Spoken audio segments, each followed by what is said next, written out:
गुरुदेव। हमारा next question 15th है। 15th में देखिए क्या कह रहा है। If the vertices A B C of a triangle A B C are given respectively then find angle A B C. Angle A B C को find कीजिए और कह रहा है कि angle A B C is the angle between the vectors B A and B C. ठीक है, तो 15 क्वेश्चन को आइए सॉल्व करते हैं हम लोग।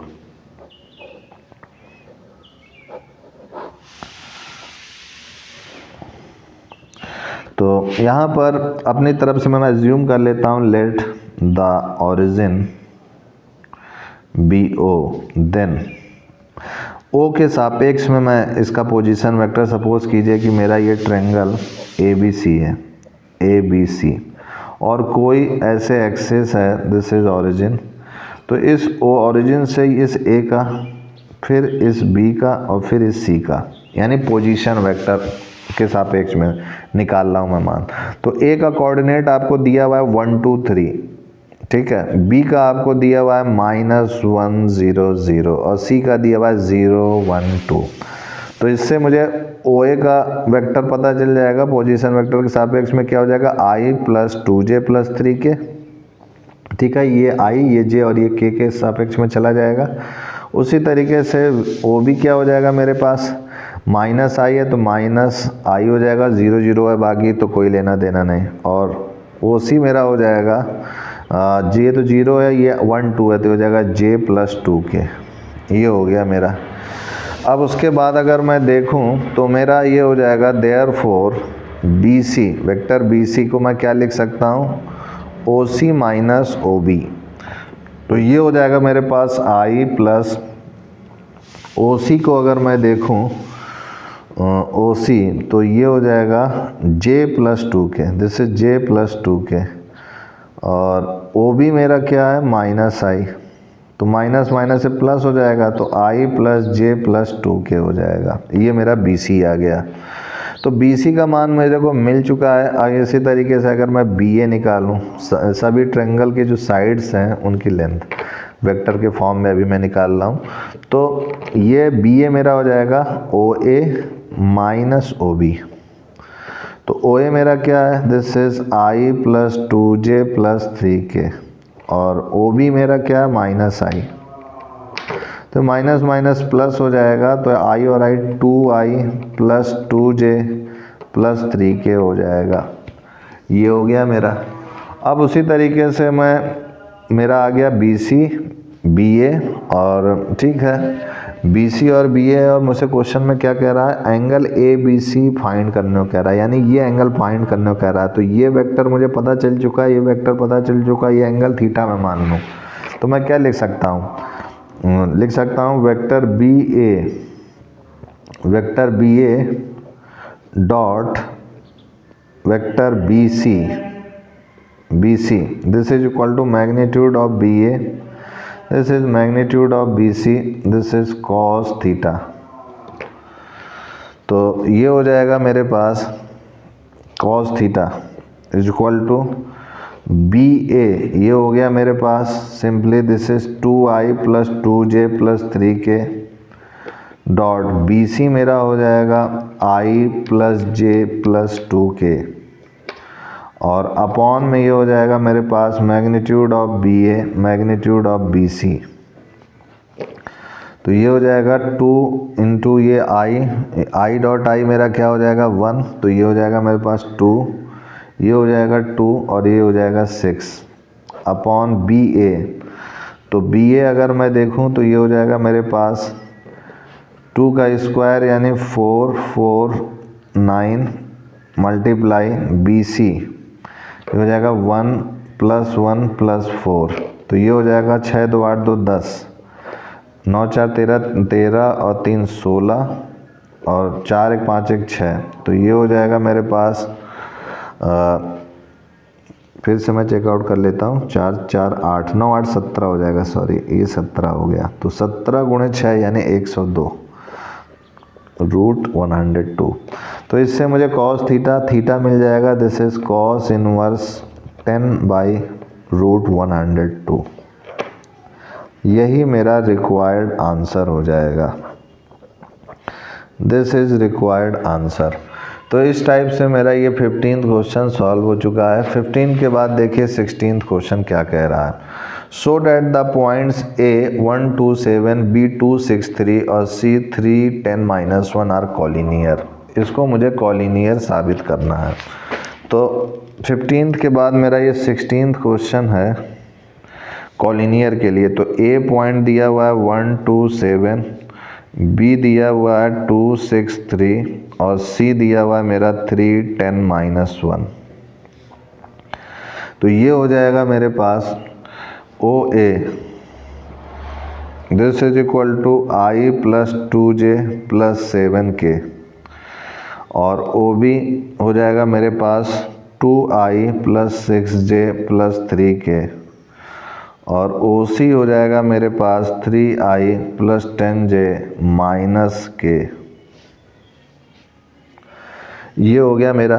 तो यहाँ से मैं अगर कॉलिनियरिटी को साबित करूँ तो सबसे पहले मुझे मान लीजिए कि मेरा एक कहीं लाइन में ये A B C कोई पॉइंट आ रहा है। ये कॉलिनियर की कंडीशन है कि एक कहीं लाइन में लाई करें। तो AB BC CA इस टाइप से मुझे लेंथ निकालनी पड़ेगी सबसे पहले। तो AB अगर मुझे निकालना हो तो मैं कैसे निकालूंगा। AB हो जाएगा मेरे पास OB और इसी तरीके से जैसे पहले किया था ये O ओरिजिन है 0 0 और इसके सापेक्ष में पोजीशन वेक्टर निकाले हम लोग ये, ठीक है। तो AB क्या हो जाएगा OB - OA।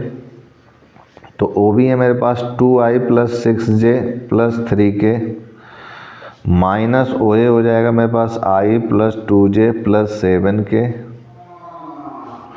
तो 2I - I क्या हो जाएगा I 6J और -2K क्या हो जाएगा 4J और 3K और -7K करेंगे तो क्या हो जाएगा -4K हो जाएगा। This is vector AB। ये हो गया। अब उसी तरीके से मैं BC अगर निकालूं तो ये हो जाएगा OC - OB। तो ये हो जाएगा OC में मेरा हो जाएगा 3I + 10J - K minus OB में हो जाएगा 2I + 6J + 3K। तो इसको मैं आगे सॉल्व करूँगा तो 3y - 2i ये हो जाएगा I 10J + 6J तो हो जाएगा +4J और -K और -3K तो ये हो जाएगा -4K। इसी तरीके से ये BC हो गया। फिर AC निकालें तो ये हो जाएगा मेरे पास OC - OA। तो ये हो जाएगा OC हो गया मेरा 3I + 10J - K minus OA हो गया मेरा I + 2J + 7K। इसको मैं सॉल्व करूं अगर तो ये 3I - I यानी 2I और +8J -K और -7K -8K। This is AC vector. तो ये हो गया मेरे पास।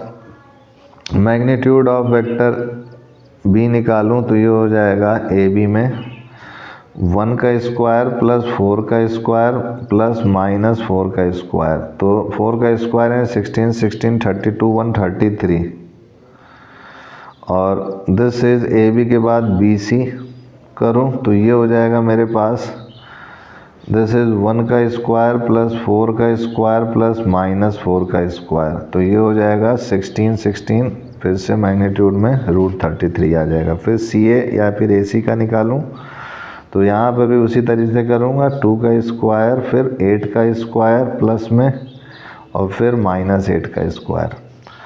तो ये हो जाएगा मेरे पास 64 64 और 4। तो 64 4 4 8 6 2 12 128 128 और 4 तो 32 132। तो इसको मैं क्या लिख सकता हूँ 4 × 33 4 3 12 4 3 12 113। तो ये 2√33 आ गया। तो यहाँ मैं देख सकता हूँ कि जो AB है और जो BC है वो AC के बराबर आ रहा है ना। √33 जोड़ेंगे तो 2 टाइम्स √33 आएगा। तो यहाँ लिख सकता हूँ hence ABC are vector ABC are collinear. यही मेरा रिक्वायर्ड आंसर हो जाएगा। ये मैग्नीट्यूड के फॉर्म में भी आप ऐसे लिख सकते हैं, ठीक है, कंफ्यूज मत होइएगा। तो इस टाइप से मेरा ये 16 क्वेश्चन भी सॉल्व हो गया है। 16 के बाद देखिए 17 क्वेश्चन क्या कह रहा है। So that the vectors 2i minus J plus K, I minus 3j minus 5k and 3i minus 4j minus 4k form the vertices of a right angle triangle. ये राइट एंगल ट्रायंगल के vertices form कर रहे हैं, ये आपसे कह रहा है।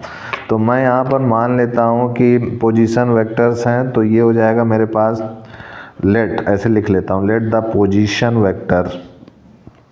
पोजीशन वेक्टर का मतलब क्या है, ओरिजिन 0 ओ के सापेक्ष में, ठीक है। Position vectors of the points A B and C are, तो ये हो जाएगा पोजीशन वेक्टर में एक तो मेरा हो गया ओ ए यानी ए और ओरिजिन के रेस्पेक्ट में ओ ए का मान क्या हो गया 2i माइनस जे प्लस के, और ओ बी क्या हो गया मेरे पास i माइनस 3i और माइनस 5k, ये i माइनस 3i नहीं i minus 3j sorry i minus 3j minus 5k, और फिर से ओ सी ये हो जाएगा मेरे पास 3i minus 4j minus 4k, ये हो गया मेरा। तो यहाँ से मैं ए बी को अगर देखूँ तो ये हो जाएगा ओ बी माइनस ओ ए, ठीक है।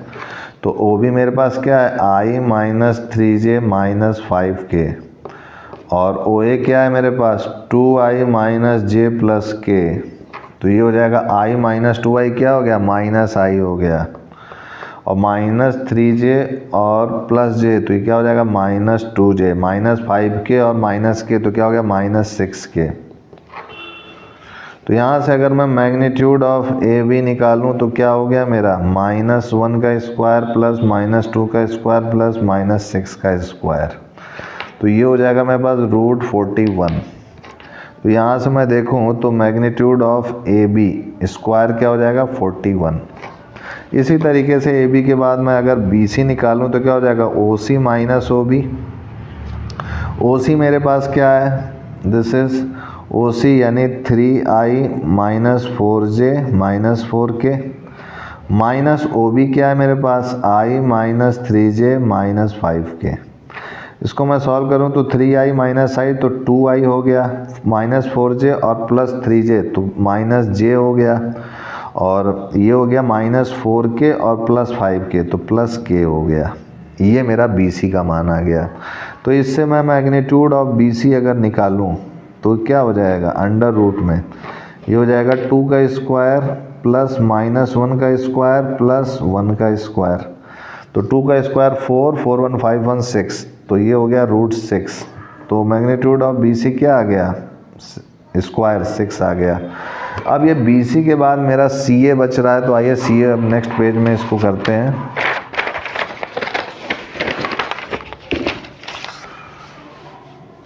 CA या AC कह लें, तो अगर मैग्नीट्यूड वेक्टर AC मैं अगर निकालूं तो क्या हो जाएगा OC माइनस OA। तो OC मेरा क्या है OC मेरा है 3i minus 4j minus 4k, minus OA क्या है मेरा 2i minus j plus k, तो 3i माइनस 2i क्या हो जाएगा i माइनस 4j और प्लस j, तो ये माइनस 3j और माइनस 4k और माइनस k, तो ये माइनस 5k हो गया। ये हो गया मेरा। तो इससे मैं अगर मैग्नीट्यूड निकालूं मैग्नीट्यूड ऑफ AC तो ये हो जाएगा अंडर रूट में 1 का स्क्वायर प्लस माइनस 3 का स्क्वायर प्लस माइनस 5 का स्क्वायर, तो ये हो जाएगा मेरे पास 1 9 और 25, तो 34 1 35, तो ये आ गया magnitude of AC square this is equal to 35। तो यहाँ मैं लिख सकता हूँ therefore BC square plus AC square equal to BC क्या है मेरे पास 6 है, और AC मेरा क्या है 35, ये कितना आ गया 41, जो कि किसके इक्वल है 41 मेरा पहले किसके आया था मान AB स्क्वायर के इक्वल आया था, तो ये मेरा हो गया AB स्क्वायर के इक्वल। ठीक है, तो जब AB स्क्वायर के इक्वल आ गया तो यहाँ देख सकते हैं हम लोग कि दो साइड के स्क्वायर का सम तीसरे साइड के स्क्वायर के बराबर है, तो यानी triangle ABC is a right angle triangle. ये हो गया मेरा, यही मुझे प्रूव करना था। तो इस टाइप से मेरा ये 17th क्वेश्चन भी सॉल्व हो चुका है। 17 के बाद देखिए 18th क्वेश्चन क्या कह रहा है, जो कि इस एक्सरसाइज का लास्ट क्वेश्चन है। तो इसमें कह रहा है if vector A is a non zero vector of magnitude A and lambda a non zero scalar then lambda A is a unit vector if. तो लैम्डा ए जो है यूनिट वेक्टर होगा, कब होगा? तो यहाँ सबसे पहले दिया हुआ है आपको कि मैग्नीट्यूड ऑफ ए जो है ए के बराबर है। तो यूनिट वेक्टर यहाँ लिखूंगा, यूनिट वेक्टर एलोंग ए के एलोंग जो यूनिट वेक्टर होगा वो क्या होगा? This is vector A of magnitude of A, ये होगा। तो यहाँ पर जो वेक्टर ए है वो तो ए ही है, मैग्नीट्यूड ऑफ ए क्या है? स्मॉल ए है, इसको मैंने लिख दिया। अब यहाँ पर गिवन में है कि lambda A is a unit vector, lambda A क्या है? यूनिट वेक्टर है। Therefore lambda unit vector A equal to plus minus vector A upon A हो गया। तो यहाँ से लैम्डा में देखूँ तो प्लस माइनस 1 अपॉन ए हो जाएगा। तो ए का मान क्या आ गया? प्लस माइनस में 1 अपॉन लैम्डा। तो इसको मैं क्या लिख सकता हूँ? A equal to 1 upon modulus lambda. तो इस टाइप से मैं देखूँ तो यहाँ पर मेरा कौन सा ऑप्शन सही बैठ रहा है? D option is the correct, that is A equal to 1 upon modulus lambda. तो इस टाइप से मेरा ये 18 क्वेश्चन भी सॉल्व हो चुका है। तो आज के लिए इतना ही मित्रों, तब तक के लिए जय गुरुदेव, जय Shri Ram, and I will see you next time.